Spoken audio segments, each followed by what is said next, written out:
हाल ही में इंडिया ने होस्ट किया है भारत इंटरनेशनल राइस कॉन्फ्रेंस 2025 को, जिसमें 40 प्लस राइस प्रोड्यूसिंग कंट्रीज ने पार्टिसिपेट किया और जिसमें डिस्कशन किया गया कि हम सस्टेनेबल एग्रीकल्चर को कैसे बढ़ावा दे सकते हैं और फूड सिक्योरिटी को कैसे बढ़ा सकते हैं।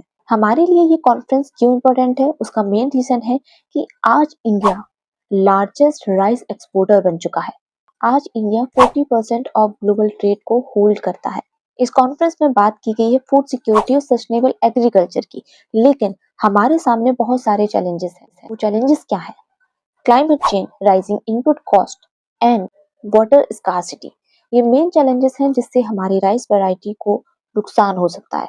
तो इस कॉन्फ्रेंस में इंडिया ने क्या क्या हाईलाइटेड किया है? फर्स्ट, हम ऐसी राइस वैरायटीज को ग्रो करेंगे जो कि क्लाइमेट रेजिस्टेंट होंगी।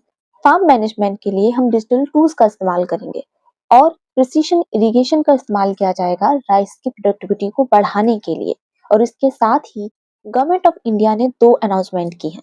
इंडिया के द्वारा राइस वैरायटी पर रिसर्च फंडिंग की जाएगी और दूसरा है सस्टेनेबल राइस फार्मिंग के लिए एशिया और अफ्रीका कोलैबोरेशन करेंगे।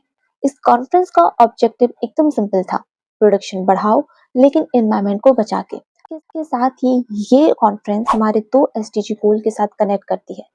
पहला SDG goal 2 zero hunger and SDG goal 13 climate action.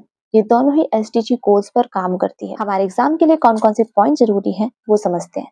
पहला, इस इवेंट का नाम भारत इंटरनेशनल राइस कॉन्फ्रेंस 2025 को इंडिया ने होस्ट किया है। इस कॉन्फ्रेंस की मेन थीम क्या थी? Rice for future sustainable production and global food security. और इसके साथ ही इस कॉन्फ्रेंस को ऑर्गेनाइज किया है ministry of agriculture and farmer welfare, जिन्होंने कोलैबोरेशन किया है इंटरनेशनल राइस रिसर्च इंस्टीट्यूट के साथ में। अब आपके लिए मेरे क्वेश्चन ये हैं कि पहला आपको ये बताना है कि इंटरनेशनल राइस रिसर्च इंस्टीट्यूट का हेडक्वार्टर कहाँ पर है, एंड दूसरा ये रहा। Consider the following statement about Bharat International Rice Conference 2025. It was organized by the Ministry of Agriculture and Farmer Welfare. The theme focused on sustainable rice production and food security. India is the world's second largest rice exporter after Thailand. आपको इसका सही answer comment box में देना है।